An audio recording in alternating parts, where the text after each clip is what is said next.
जय श्री कृष्णा। कैसे हैं आप लोग फ्रेंड्स। आज की चर्चा जो होने जा रही है बेहद महत्वपूर्ण होने जा रही है। आपके जो ये समय चल रहा है ये काफ़ी आपके लिए महत्वपूर्ण है। इस समय पर आपके जीवन में कुछ अप्रत्याशित रूप से ऐसी घटनाएं हो सकती हैं जो अनपेक्षित हैं। आपके लिए काफ़ी सारी चीज़ें इस प्रकार की होने जा रही हैं जो आपके जीवन में काफ़ी ज़्यादा आपके लिए एक नए युग का निर्माण करने जा रही हैं। तो इन सभी विषयों पर हम आगे चर्चा करने जा रहे हैं, क्योंकि जैसा कि हम सभी लोग जानते हैं कि जब भी जीवन में आपके किसी भी प्रकार का योग बनता है वो या तो राजयोग कारक होता है या दुर्योग कारक होता है। कभी कभी सामान्य अवस्था में बैठा हुआ ग्रह आपके लिए बहुत कुछ कर जाता है और कभी कभी जिसे हम राजयोग समझते हैं वो हमारे लिए काफ़ी दुर्योगपूर्ण स्थितियों का निर्माण कर जाता है। ये सब क्यों होता है? क्योंकि हमारे जीवन में ग्रहों का कुछ ऐसा विलक्षण अस्तित्व विद्यमान रहता है जिसके प्रभाव से हम कितना भी लाख प्रयास करें किन्हीं चीज़ों को उत्तम करने के लिए, लेकिन नहीं हो पाती हैं और कभी कभी बिन प्रयास के ही बहुत कुछ आपके लिए जीवन में अच्छा होता चला जाता है। तो ये सारी चीज़ें जो बनती हैं वो ग्रहों के नित्य नए संयोग के कारण बनती हैं, क्योंकि नित्य आप देखते हैं कभी किसी ग्रह का राजयोग बन रहा है, कभी किसी दुर्योग बन रहा है और विशेषतः आपके लिए स्थितियाँ जो हैं कहीं ना कहीं विलक्षण पूर्ण रहती हैं। इस समय पर कुछ एक ऐसी स्थिति बनने जा रही है जिसके बारे में आपके लिए जानकारी होना अति आवश्यक है। हालांकि बहुत से लोगों के बर्थ चार्ट में भी इस प्रकार की स्थिति होगी, क्योंकि यहाँ पर आपके लिए चीज़ें जो हैं वो बहुत ही विशेष होने जा रही हैं। इस समय को आप कह सकते हैं कि बहुत ही उत्तम समय है, या फिर कह सकते हैं कि उन लोगों के लिए बहुत ही विषम समय होगा जिन लोगों के बर्थ चार्ट में केतु या सूर्य की स्थिति किसी भी प्रकार से निगेटिव होगी, राहु शनि उससे दृष्ट होंगे, या मतलब कह सकते हैं कि चीज़ें जो हैं आपके लिए काफ़ी ज़्यादा विषम होने जा रही हैं। अब यहाँ पर सबसे उत्तम देखिए, केतु को क्या माना जाता है? केतु को आपके पूर्वजों का कारक माना जाता है, पुनर्जन्म का कारक माना जाता है, आपके मोक्ष का कारक माना जाता है। केतु आपके आध्यात्मिक ज्ञान को दर्शाते हैं, केतु आपके सूक्ष्म जगत के जीवन को चिन्हित करते हैं।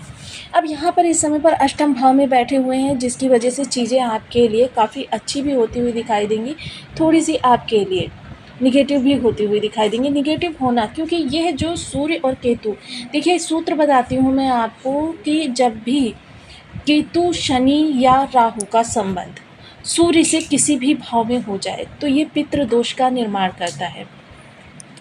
पितृदोष बेहद महत्वपूर्ण योग है जिसे कि दुर्योगों की श्रेणी में भी रखा जाता है। ये एक प्रकार से हमारा मानव जीवन जो होता है 3 प्रकार के श्रण से ग्रसित होता है: पितृश्रण, ऋषि श्रण, देव श्रण। और ये पितृश्रण ऐसा श्रण होता है कि जिसको उतारना बहुत आवश्यक होता है, क्योंकि पितर ऐसा नहीं होता है कि जो पितर होते हैं हमारे वो हमें बाद में प्रभावित नहीं करते हैं, पितर हमें सदैव ही प्रभावित करते हैं। हालांकि देखिए इसका काफ़ी ज़्यादा योग जो है वो चीज़ों में आप पे देखा जाता है कि आप बार बार प्रयास कर रहे हैं और बार बार विफल होकर नीचे गिर रहे हैं। विशेषतः इसका प्रभाव जो है आपकी संतान पर पड़ता हुआ देखा जाता है। या तो व्यक्ति को ये संतान ही नहीं होने देते हैं, या फिर व्यक्ति की संतान होती है तो वो किसी न किसी रोग से ग्रसित होती है। कोई उसके मानसिक समस्या हो सकती है, शारीरिक समस्या हो सकती है, या आपके कार्य चलते चलते एकदम से उनमें निगेटिविटी आ गई है कि एकदम से ऐसा लगता है किसी ने बांध दिया है, रोक दिया है आपकी सफलता को। तो ये जो स्थितियाँ उत्पन्न होती हैं ये इसी पितृदोष के कारण उत्पन्न होती हैं, जो कि इस समय पर सूर्य के साथ केतु महाराज और राहु से भी दृष्ट, क्योंकि जब भी केतु के साथ सूर्य आएंगे तो राहु से तो दृष्ट होंगे ही, वहीं शनि से इनका षडाष्टक योग। ये चीज़ें आपको काफ़ी समझनी आवश्यक हैं, क्योंकि जब हम चीज़ों को समझेंगे तभी हम उनका निवारण कर सकेंगे। और जब चीज़ों की हम विषमता को या सुरता को समझेंगे ही नहीं तो हम किस तरीके से चीज़ों को अपनी फेवर में ला सकते हैं। और देखिए कोई भी कार्य हो जब वो प्रयत्न किया जाता है उसके लिए तभी वो फलित होता है, अगर प्रयत्न ही ना किया जाए तो वो कार्य ज्यों का त्यों पड़ा रहता है।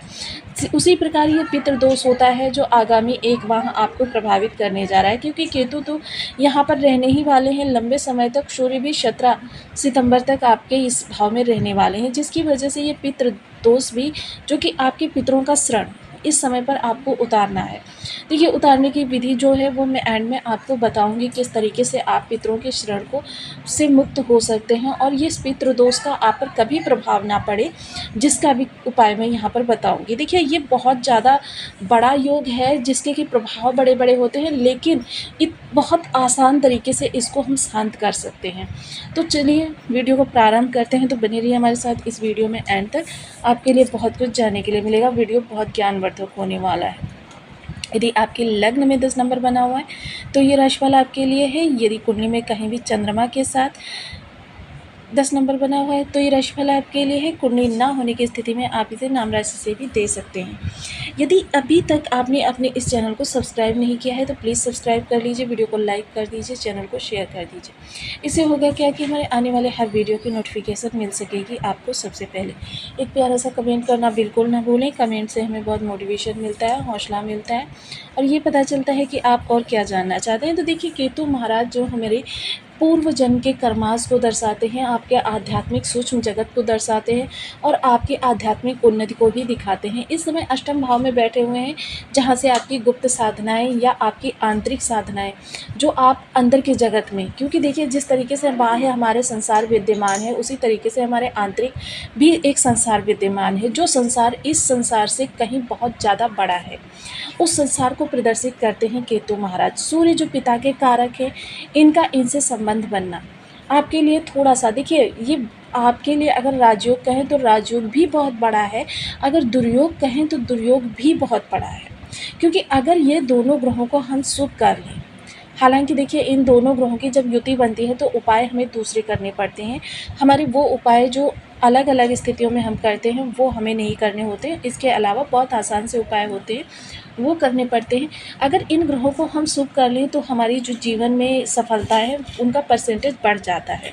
हमारे जीवन में जो चीज़ें हैं वो हमको जल्दी प्राप्त होने लगती हैं, जिस स्थिति में हम चाहते हैं उस स्थिति में प्राप्त होती हैं। तो देखिए केतु महाराज जो है अचानक का भी कारकत्व लिए हुए होते हैं। चीज़ें जो है इस समय आपके अचानक की बहुत सारी प्रभाव आपको देखने में आएंगे। वहीं चर्चा अगर मैं इस समय पर करूँ अष्टम भाव की, तो अष्टम भाव जो होता है देखिए इससे काफ़ी सारी चीज़ें देखी जाती हैं। आपकी चिंता देखी जाती है, गंभीर बीमारियां देखी जाती हैं, आयु मृत्यु देखी जाती है, ससुराल ननिहाल पक्ष देखा जाता है, साथ ही साथ जीवन साथी की इनकम, जीवन साथी की विद्या, ये सारी चीज़ें इस भाव से हम देखते हैं। और साथ ही साथ ये जो आपके चोट चपेट या फिर आपके जीवन में आपके अकारण ही समस्याओं का आना, क्योंकि ये गुप्त भाव है। विदेश से जुड़े हुए जो भी कार्य आप कर रहे हैं, देखिए विदेश जाना वो द्वादश भाव से देखा जाता है, लेकिन विदेश संबंधी कार्य जो है वो आपके अष्टम भाव से देखे जाते हैं।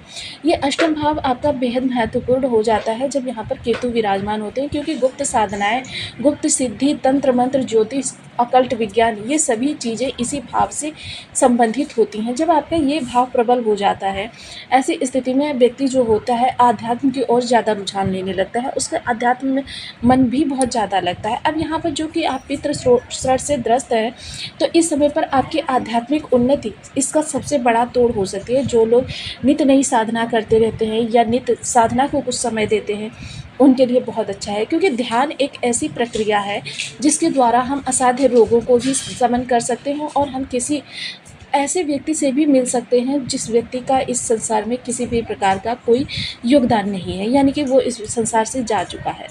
तो पितरों को क्या चाहिए? आपका अटेंशन। पितृ आपसे ना तो अन्न के लिए आते हैं ना तो धन के लिए आते हैं, लेकिन वो सिर्फ आपका अटेंशन चाहते हैं। यदि आप उनको अटेंशन देते रहते हैं तो फिर आपके लिए पितृ किसी भी प्रकार की कोई समस्या नहीं उत्पन्न करते, वरन आपके जो जीवन में चीज़ें आप प्राप्त करना चाहते हैं उन चीज़ों की प्राप्ति में आपके मददगार भी होते हैं। देखिए ये जो 15 दिन निकाले गए हैं पितरों के लिए, यह इसी चीज़ को इंगित करते हैं कि पितरों का आपके जीवन में कितना बड़ा योगदान है। तो अब यही चीज़ें जो हैं आपके इन चीज़ों में, जो ये भावगत मैं चीज़ें बता रही हूँ, इनसे संबंधित चीज़ों से संबंधित जो कार्य आप कर रहे हैं, इसमें इस समय पर आपको पितरों की मदद की आवश्यकता होने वाली है। देखिए एमएनसी में वगैरह में जॉब करने वाले लोगों के लिए ये काफ़ी महत्वपूर्ण समय रहने वाला है। ऐसे में उनको देखिए मैं यहाँ पर जो उपाय बताने जा रही हूँ वो आप रेगुलर करना प्रारंभ करें। घर का कोई भी एक सदस्य नित्य प्रति एक घी का दीपक जलाने की आदत डालें। घी का दीपक आपको जलाना है। आप पूजा स्थान से थोड़ा-सा हटाकर उस दीपक को रखें और उस दीपक में आपको कुछ नहीं करना है, सिर्फ़ अपने पितरों को और कुलदेवी को, जो भी आपके कुलदेवी या कुलदेवता हों उनके नाम से एक ही दीपक आप जला सकते हैं, लेकिन आपको ये रेगुलर बेसिस पर करना है। एक भी दिन इसको मतलब कहना है ना, मिस नहीं करना है। यह कार्य कर सकते हैं आपकी आपके घर से जो है समस्त पितृदोष की नेगेटिविटी समाप्त हो जाएगी। अगर किसी के बर्थ चार्ट में भी इस प्रकार का कोई योग बना हुआ है ना, तो वो भी इस उपाय को करके लाभ प्राप्त कर सकता है। क्योंकि संतान अगर किसी भी प्रकार से आपकी विक्षिप्त है या किसी भी प्रकार की उसको समस्या है, तो भी आप परेशान रहने वाले हैं, क्योंकि संतान जो होती है हमारे जीवन में हमसे ज़्यादा महत्वपूर्ण होती है। तो तब भी आप परेशान रहने वाले हैं। और अगर आपको कार्य कारोबार संबंधी किसी भी प्रकार की दिक्कत आती है, तब भी आप परेशान रहने वाले हैं, जिसके लिए प्रारंभ में ही मैं इस उपाय को बता रही हूँ और साथ ही साथ 1-2 उपाय और बता दे रही हूँ।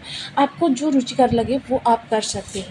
देखिए, क्योंकि ये वीडियो बेहद महत्वपूर्ण है, पितृदोष से संबंधित है, जिसके लिए इस वीडियो को ज़्यादा से ज़्यादा शेयर भी करें ताकि अन्य लोग भी लाभ उठा सकें, और हाइप जो होता है, हाइप पॉइंट्स भी दे दिया करें, जिससे कि ये अन्य लोगों तक जानकारी पहुंच सकेगी। अब देखिए, यहाँ पर दूसरा उपाय जो होता है, देखिए अगर आपने पिंडदान किया है, समय समय पर पिंडदान करना, ये भी इसका बहुत बड़ा उपाय होता है। पीपल वृक्ष, जो कि अगर हम ज्योतिष शास्त्र के अनुसार देखें तो ये एक केतु है, और इसका पूजन नित्य प्रति करना आपके लिए काफ़ी लाभ की स्थितियों को निर्मित कर सकता है।